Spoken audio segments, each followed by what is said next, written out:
Hey everyone, today we're going to be taking on a topic that's been in the news a few times over the past few years. Medical assistance in dying is a term used to represent a controversial topic involving individuals who wish to die at a time of their own choosing, through involvement of the medical establishment in providing the means and/or assistance to achieve that time of death. Now, there's a lot to unpack in this topic, so I'm going to try and be brief and concise, but you're going to have to stick with me as there's a lot to go over. So, WTF is medical aid in dying. Medical aid in dying, or MAID, has also been known as dying with dignity, assisted suicide, euthanasia, physician-assisted dying, and aid in dying. It's also been talked about for a very long time. It's important to appreciate this, as our values on this issue have been influenced over centuries. Going as far back as the Greeks and Romans, they were the ones who conceived of the worthy and good life. Christianity, through the 13th century with Thomas Aquinas, established a really firm rejection of suicide as it violated biblical commandments and therefore our social values. And the 19th century, with more science, technology, and discovery, humans were finding that they were able to extend life, and healthcare professionals were now faced with questions of quality of life and questions of whether extending life for the sake of extending it was right or wrong. MAID is a relatively new topic for us, and though it's been discussed for thousands of years, only relatively recently have governments begun to legislate medical aid in dying as an acceptable social service. So, if we look at the history of this issue in Canada, we can look at a few court cases that galvanized public attention and brought the issue of assisted suicide to the fore. Remember, prior to 2015, suicide itself was not illegal. It was the assistance of suicide that was illegal, and it was this distinction that started us down the legal path of medical aid in dying. In 1992, Sue Rodriguez, a woman who was suffering from amyotrophic lateral sclerosis, aka Lou Gehrig's disease, went to the British Columbia Supreme Court to challenge the Criminal Code prohibition against assisted suicide on the basis of a violation of Section 7 of the Charter. So specifically, her right to, quote, life, liberty, and security of person, end quote. The claim was that her security of person was violated if she was prohibited from seeking assistance in dying. In a 5-4 ruling, the court found that even if there was a violation as a result of her physical disability, that it was still reasonably justified, as the prohibition against suicide reflected the fundamental values of society and justice. So, her case was not won by a slim margin, but the outcome of their conclusions led to a special committee being formed by the Senate of Canada to investigate this issue, and again, by a slim 4-3 majority, the committee concluded that there should not be decriminalization of assisted suicide. Now, I know that I mentioned that suicide reflected the prohibition against suicide reflected the fundamental values of society and justice. And I did also mention that suicide itself was legal, but the idea around this was that while we accept that suicide is not against the law, people still felt that facilitating it, helping in it, was still fundamentally wrong. So, that being said, there's evidence to suggest that assisted suicide was still happening in spite of the courts and Senate's decisions. A study in British Columbia between 1980 and 1993 found that 34 cases of assisted suicide and euthanasia had occurred among the AIDS population. A 1995 study in Manitoba found that 15% of physicians who responded stated that they helped a client's request to shorten their life. So you can see that even though this was not something that we wanted to be mandated in law, it was still happening irrespective of that. Another significant case was the case with Gloria Taylor. This was a woman who also lived with amyotrophic lateral sclerosis, and in this case, instead of focusing on Section 7, they approached the prohibition on medical assistance in dying as infringing on Section 15 of the Charter, whereby everyone has, quote, equality before and under the law, and equal protection and benefit of the law. End quote. The court found that Gloria Taylor succeeded in her challenge, showing that the law unjustifiably infringed on her equality rights and therefore the rights to life, liberty, and security of her person. The court gave time for the government to change the law, but explicitly exempted Gloria Taylor from the law, allowing her to pursue assistance in her own death. So the idea behind this was that since other able-bodied people were able to commit suicide legally, but she was not allowed to pursue suicide legally because she would need assistance, that infringed on her rights.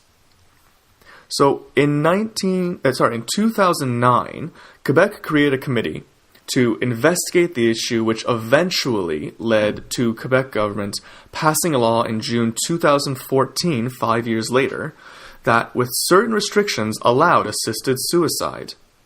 However, the federal government still held assisted suicide as part of the criminal code, which would put Quebec physicians at risk. So even though the Quebec provincial government had passed a law, there was still a conflict with the federal law. And so even though this was passed, a lot of physicians were not willing to even look at this legislation until they knew that they were absolutely not going to be prosecuted. It would only be on February 6th, 2015, that the Supreme Court of Canada would come to an unanimous decision to strike down the provision of the Criminal Code prohibiting the right to ask a healthcare professional for medical assistance in dying. The ruling was suspended for 16 months so that the government could amend the law, and it was in June 2016 that the Canadian government passed Bill C-14 that formally legalized medical aid in dying for Canadian citizens. It's notable that Bill C-15 differs from the 2015 Carter case in two particular ways. First, Carter made medical assistance in dying available for any consenting, competent adult who suffered from a grievous and irremediable medical condition. Bill C-14, however, provides access to individuals who are in an advanced state of irreversible decline, and their natural death must be reasonably foreseeable. This suggests that unless you are likely to die as a result of your illness, and unless your health is already irreversibly declining, you would not be eligible. How imminent your death is, and how declining you are in your health remains unclear. Okay, so let's move on to the arguments for medical aid in dying. There are a lot of arguments for this, but I've broken it down to the main arguments that most committees and most discussions seem to focus on. So the first is palliative care has limitations and is not the answer to all difficult end-of-life cases. In some cases, no matter what drug we use, no matter what resources we provide or support we offer, there are some people who will still experience unbearable suffering, and we should allow them the choice to end their life. The second is minority rights. Sometimes people will wonder why we are making a law for such a small number of people. Why should this small few affect our society in such a profound way? Well, the response to this is that there are reasons we don't do majority votes for rights. The concept is that they are ethically entitled to this service, and that it is a right that we all have, not a privilege that we are deciding on. The third is personal autonomy and freedom of choice of individuals. People should have the right to make choices about their own life. If they do not want to continue living, it is not for others to tell them that they are wrong. Dignity. The idea of small d dignity, and I'll get back to big D dignity later, is that everyone is entitled to live and safeguard their dignity, and that their dignity can flourish and or diminish based on their own personal circumstances. Proponents state that receiving medical aid in dying will give people dignity in death that in some cases is seriously absent.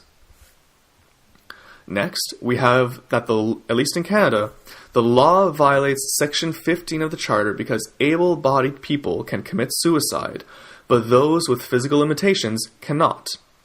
That able-bodied people can legally commit suicide, but someone with a physical limitation cannot, implies that we live in an unequal society which runs counter to the Charter.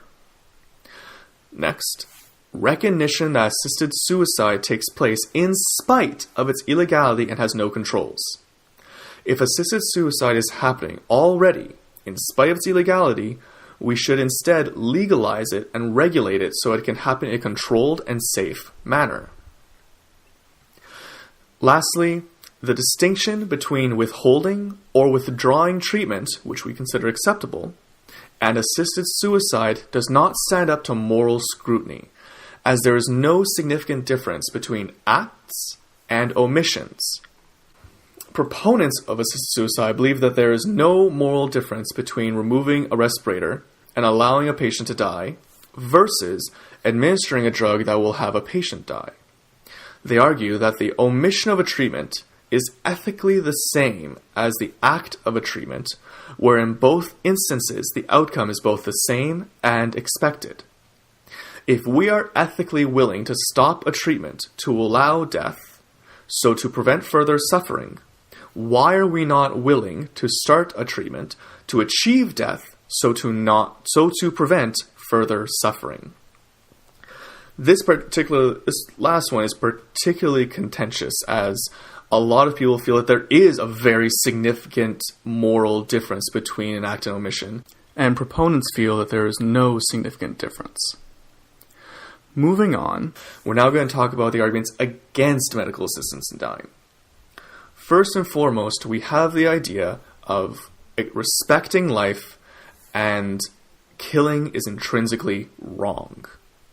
Dignity, large D dignity in this case, implies that dignity is immutable and that there is a sanctity to life that is violated when we say that someone should pursue death, or when we give permission for someone to pursue death.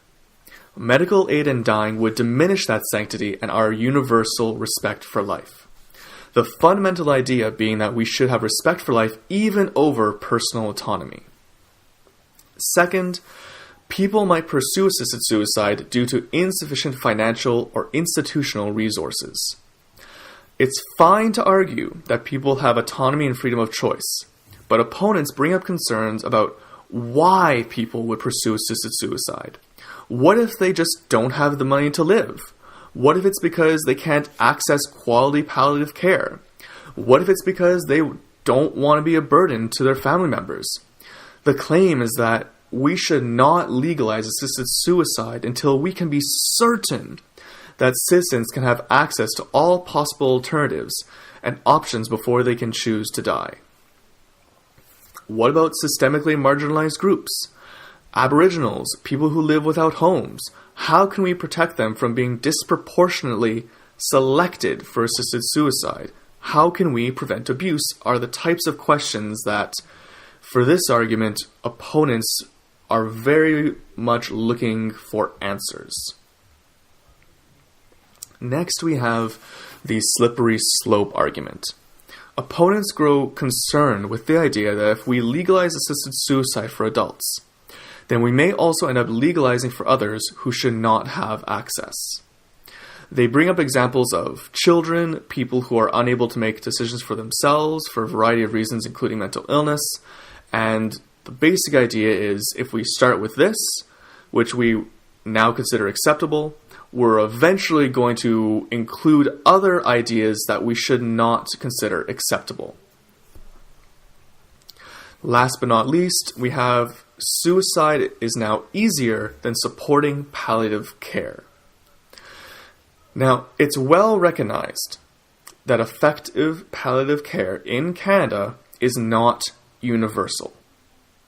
Opponents argue, therefore, that funding, research, and supportive legislation will be restricted or ignored since assisted suicide will be a, quote, easier option from now on. A little bit more and talk about the palliative care context in Canada. In 2012, the Dying with Dignity report from the Quebec National Assembly. And in 2011, the Parliamentary Committee on Palliative and Compassionate Care both clearly outlined that while improvements have been made, at best, only a third of people who need palliative care are actually receiving it. It's important to understand that many people are suffering needlessly because they do not have proper palliative care access and support. Now, you may be asking, well, what's that mean if you're not getting proper support? It means that there are people who can't sleep because of trouble breathing. There are people who live with pain every morning and every night. There are many people who simply live life in suffering because they're not getting appropriate care. And if there's one thing that people on both sides of the issue of medical aid in dying agree, it's that palliative care needs to be urgently and drastically improved. This is why there is a concern about supporting palliative care after medical aid in dying is legislated. Opponents fear that too many people who aren't getting the support they deserve and are entitled to will instead escape suffering through death. While medical aid in dying has been acknowledged to only be a small part of end-of-life care, it remains to be seen whether other aspects of end-of-life care receive similar attention in the media and in government.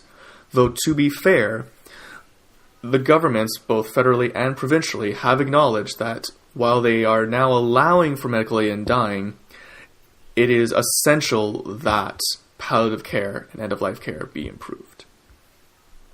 So, how do you access medical assistance in dying? In terms of accessing it, there are two types available. According to the federal law, a physician or nurse practitioner can prescribe a medication that you can self-administer that will cause your own death, or a physician or nurse practitioner can administer the medication themselves at your request. Depending on the means that you are pursuing, you then need to be eligible under the new law. That means you must be at least 18 years of age, be capable of making decisions for your own health, have a grievous and irremediable, I'm mispronouncing that word all day, irremediable medical condition, make a voluntary request for medical aid in dying with no external pressure, and have expressed informed consent.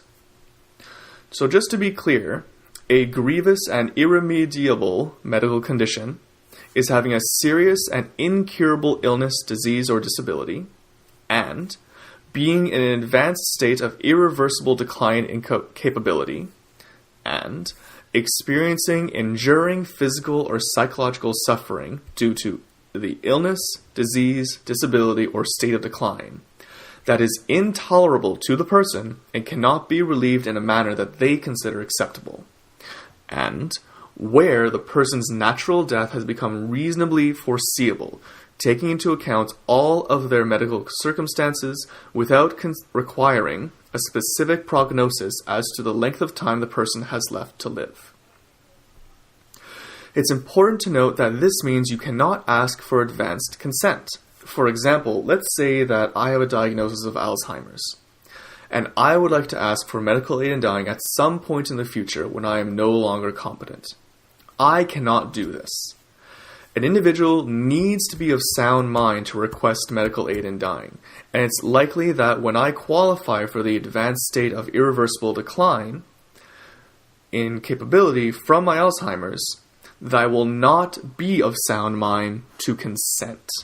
What that means is it's unlikely that individuals with dementia or competence-eroding diseases will ever be allowed medical aid in dying unless something changes in the law or the courts. Since each individual province manages their own care, the actual procedure for accessing medical aid in dying is a bit different for each location. That being said, according to the federal law, the following must at least take place. First, a request must be made in writing either by yourself or on your behalf if you cannot write it yourself. Second, It has to be signed and dated after you've been informed by your physician or nurse practitioner that you have a grievous and irremediable medical condition. It has to be signed and dated by 2 independent witnesses. Ensure that another physician or nurse practitioner has provided a second written opinion that all the above criteria have been met. And then lastly, at least 10 days have to pass between the request and the administration of the lethal medication, unless the person's death or loss of capacity for informed consent is imminent. So that's the basic procedure as outlined by Bill C-14. It's worth noting that nowhere in the bill does it stipulate that a healthcare practitioner has to meet or assist in your request. A healthcare practitioner, in this case a physician or nurse practitioner, can refuse if they feel it conflicts with their personal beliefs. That being said, many provinces have their own legislation that compels healthcare practitioners or health institutions to, at minimum, assist a patient in accessing another healthcare provider or institution that will meet their request. If you want to learn more about the history, philosophy, and access of medical assistance with dying, check out these resources below. It's a complex and nuanced topic, and I did not have the time to go, if we took the time to go through all of the discussions and arguments and points and counterpoints, we'd be here forever. So I highly encourage you to familiarize yourself with this issue. Especially if you're a healthcare practitioner, I especially encourage you to look up discussions on medical assistance in dying for children and for persons living with mental illness, which the existing law currently does not recognize as eligible, because I would not be surprised if eventually these situations are brought to court and if the law changes in response to that. So I hope that was interesting for you to learn about.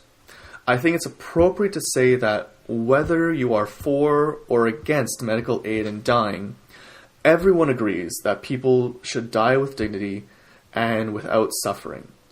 Keep that fact in mind if and or when you debate this with your family during holiday dinners. As for now, take care and stay informed. Cheers.